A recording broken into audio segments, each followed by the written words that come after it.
दोस्तों अगर आप भी संजू सैमसन को घातक बल्लेबाज मानते हैं तो हमारी इस वीडियो को लाइक जरूर कीजिएगा।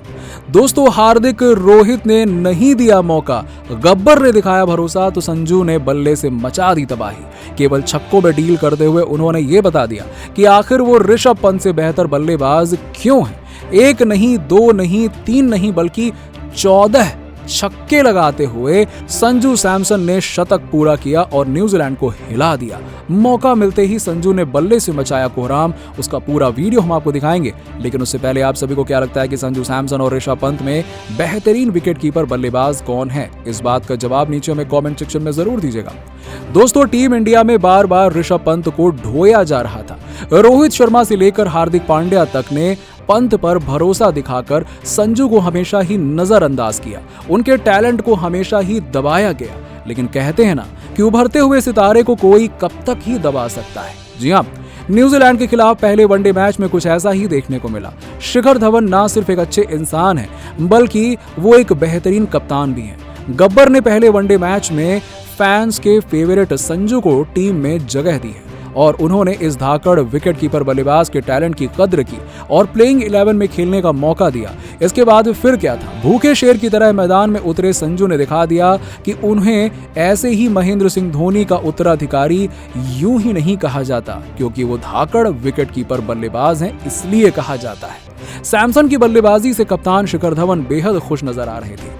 आपको बता दें कि धाकड़ विकेटकीपर बल्लेबाज को आउट करने के लिए आए थे एडम मिलने। 150 से भी ज्यादा की गति से गेंदबाजी करने वाले इस बॉलर ने संजू को लगभग 155 किलोमीटर की रफ्तार से एक बेहतरीन बाउंसर गेंद डाल दी और ऐसा लगा कि मानो संजू को घायल करने के इरादे से गेंद डाली है। लेकिन इधर संजू पूरी तरीके से तैयार थे। प्रशंसकों ने दांतों तले उंगली दबा ली थी, अब संजू का क्या होगा। लेकिन दोस्तों चमत्कार करते हुए संजू ने उस गेंद को ऐसा छक्का लगाया कि बॉल दोबारा मिली ही नहीं। न्यूजीलैंड के सभी खिलाड़ी आसमान की तरफ देख रहे थे, लेकिन गेंद तो कहीं और ही गुम हो गई थी। किसी को नहीं पता कि गेंद कहां गई और ये देखकर सब बस हैरान रह गए। धुआंधार बल्लेबाजी करते हुए इस धाकड़ बल्लेबाज ने केवल 38 गेंदों में ही शतक जड़ दिया। जी हां, बिल्कुल सही सुना आपने, 10 छक्के लगाते हुए संजू ने ऐसा करिश्मा किया जिसे ऋषभ पंत शायद कभी न कर पाए। आपको बता दें कि उनका तूफान यही नहीं थमा। इसके बाद उन्होंने ताबड़तोड़ बल्लेबाजी करते हुए 60 गेंदों में कुल 155 रन बनाए, जिसमें 11 चौके और 14 खतरनाक छक्के शामिल थे। तो दोस्तों संजू सैमसन की खतरनाक बल्लेबाजी को आप 10 में से कितने नंबर देंगे? इस बात का जवाब नीचे हमें कमेंट सेक्शन में जरूर दीजिएगा। दोस्तों हार्दिक पांड्या की कप्तानी में भारत ने T20 सीरीज में तो 1-0 से कब्जा जमा लिया, लेकिन वनडे के पहले मुकाबले में जिस तरीके से रोमांच की सारी हदें पार हुई, उसने क्रिकेट इतिहास में अपनी एक अलग ही जगह बना ली। कप्तान शिखर धवन ने आखिरी गेंद पर कैसे किया चमत्कार और संजू की आतिशी बल्लेबाजी के दम पर भारत ने कैसे चटाई न्यूजीलैंड को वनडे मुकाबले में भी धूल, उसके लिए आपको पूरा वीडियो अंत तक जरूर देखिए। लेकिन उससे पहले आपको क्या लगता है, शिखर धवन रोहित शर्मा में से कौन होना चाहिए वनडे का कप्तान? नीचे कमेंट में जरूर बताएं। दोस्तों T20 के बाद भारत न्यूजीलैंड के खिलाफ भारत अपना पहला मुकाबला खेलने उतरा। वनडे में टीम इंडिया के कैप्टन शिखर धवन थे। उन्होंने टॉस जीता और अपनी पहले गेंदबाजी करने का फैसला किया। शार्दुल ठाकुर के शानदार स्पेल के बावजूद न्यूजीलैंड के भारत के सामने 320 रनों का विशाल स्कोर खड़ा किया। आपको बता दें ग्लेन फिलिप्स और फिन एलन धमाकेदार शतक लगाया। इन दोनों ही बल्लेबाजों की शतकीय पारी की बदौलत न्यूजीलैंड 320 रनों के स्कोर तक पहुंच पाया। हालांकि बाकी की कोई भी बल्लेबाज कुछ खास नहीं कर पाए। भारत की तरफ से शार्दुल ठाकुर 1 नहीं 2 नहीं बल्कि कुल 4 बल्लेबाजों को पवेलियन की राह दिखाई। उन्होंने अपने 10 ओवर के कोटे में 38 रन देते हुए 4 सफलता अपने नाम की। दोस्तों 320 रनों के पहाड़ जैसे लक्ष्य का पीछा करने के लिए जरूरत थी एक धमाकेदार शानदार शुरुआत की। शुभमन गिल और कप्तान शिखर धवन की जोड़ी मैदान पर उतर चुकी थी।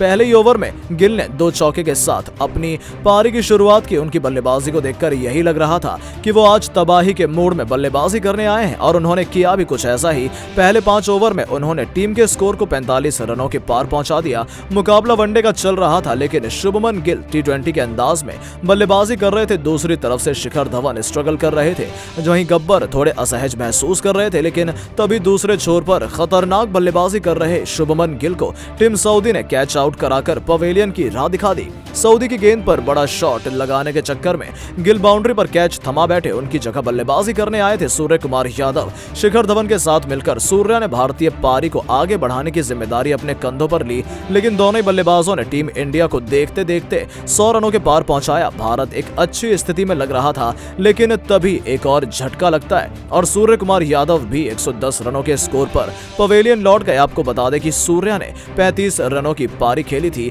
उनके जाने के बाद मैदान पर एंट्री होती है भारत के उपकप्तान ऋषभ पंत की। अब कप्तान और उपकप्तान की जोड़ी मैदान पर थी। दोनों ने मोर्चा संभाला और न्यूजीलैंड के गेंदबाजों की धज्जियां उड़ानी शुरू कर दी।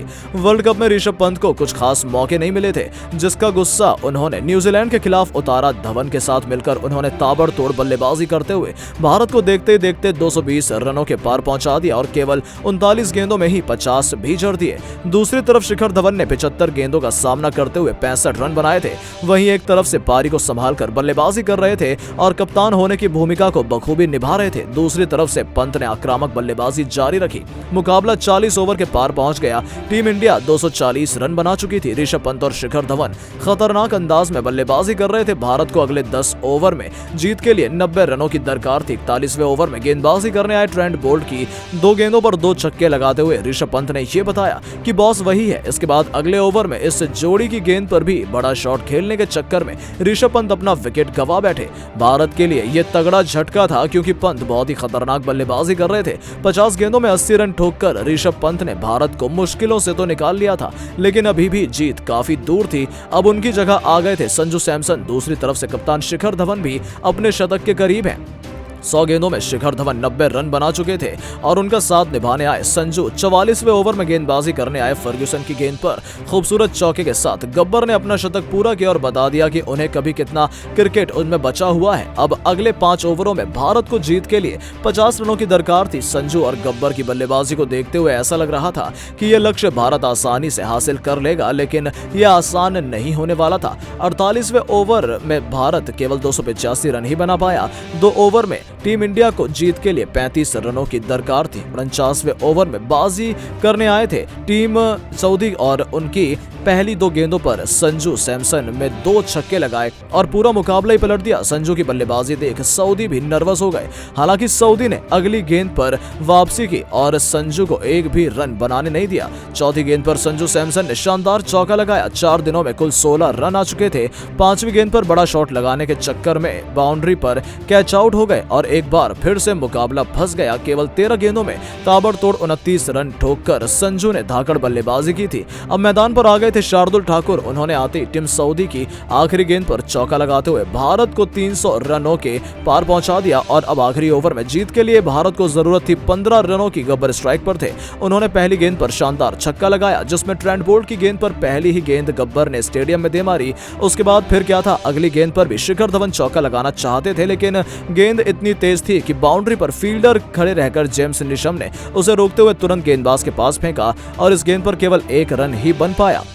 अब स्ट्राइक पर थे शार्दुल ठाकुर। बोल्ट की तीसरी गेंद पर शानदार चौका लगाया। अब 3 गेंदों पर 6 रनों की दरकार थी। शार्दुल ने चौथी गेंद पर 2 रन बनाए। अब जरूरत थी 2 गेंदों में 4 रनों की, लेकिन तीसरी गेंद पर केवल 1 ही रन बन पाया। अब स्ट्राइक पर गब्बर थे। तब की सांसें ऊपर नीचे हो रही थी और अब क्या होगा, पर दोस्तों चतुराई भरा शॉट खेलते हुए शिखर धवन ने विकेट के पीछे शानदार चौका लगा दिया और सांस रोक देने वाले मैच में आखिरकार भारत को जीत दिला दी। दोस्तों 25 नवंबर के दिन भारत और न्यूजीलैंड के बीच एक ऐसा ही सांसें रोक देने वाला मैच हो सकता है। वैसे आपको क्या लगता है, हार्दिक पांड्या, शिखर धवन और रोहित शर्मा में से बेहतरीन कप्तान कौन है? अपनी राय नीचे कमेंट बॉक्स में जरूर दें। दोस्तों जीत चुका था भारत। अंतिम ओवर में चाहिए थे मात्र 8 रन। ऐसे में गेंदबाजी करने के लिए आए उमरान मलिक। अपनी रफ्तार भरी गेंदबाजी से पलटा मैच तो पूरे स्टेडियम हुआ इसका दीवाना। जी हां दोस्तों, न्यूजीलैंड के खिलाफ खेले गए अभ्यास मुकाबले में अंतिम ओवर में 8 रन का बचाव करते हुए मलिक ने ऐसी गेंदबाजी करी जिसको देख पूरा स्टेडियम उनका दीवाना हो गया। मलिक ने 1 नहीं, 2 नहीं, 3 नहीं, बल्कि कुल 4 विकेट लेकर मुकाबले में ऐसा रोमांच बनाया जिसको देखकर आप भी दंग रह जाएंगे।